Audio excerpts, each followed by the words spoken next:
and it's something where like I love, and I mean I think you can relate because you grew up around here. Is in Natomas, it's so diverse.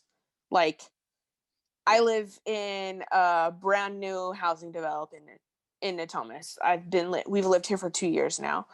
On my street, I am between my husband and I. We are like one of like I think 3 white people in like an eight houses this way, 8 houses on the other side.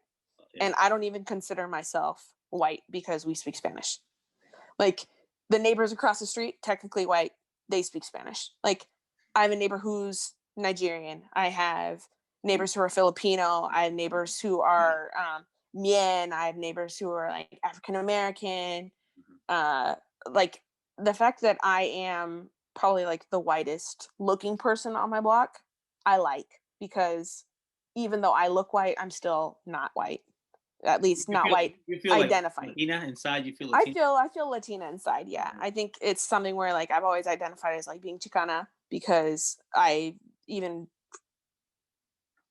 like descendant wise, it's been like 5 or 6 generations since any of my family has lived in Mexico, and even then, just because there's so many generations doesn't change. It doesn't make you like European white. You know, you don't just start switching over just because you've been here for 6 generations. You know what I mean? Oh, and it's not even a matter of being here for 6 generations. It's the fact that like the U.S. bought us, so you know we became American. The line moved, yeah. Yeah, the border crossed my family. Yeah. We've been Mexican the whole time. Right. But yeah, it's something where I value the diversity we have in Natomas. Like when we bought our house, people were saying like, "Don't you want to move to like Roseville or something?" I was like, I love that stuff. Why would I want to live in Roseville? Talk about that. People love that so much. Like no, I mean, if you want to live in Roseville, that's totally fine. I personally like the fact that when I go outside and I go on a walk, I have to think to myself, were they speaking Urdu or were they speaking Hindi, or that's cool. Is that family Gujarati, or are they Cambodian, or are they Mien? Yes. You know what I mean? Like we have everything in Natomas, and that's not something I grew up with, because growing up in Modesto, it was you were Black, Latino, or white, and that's pretty much it.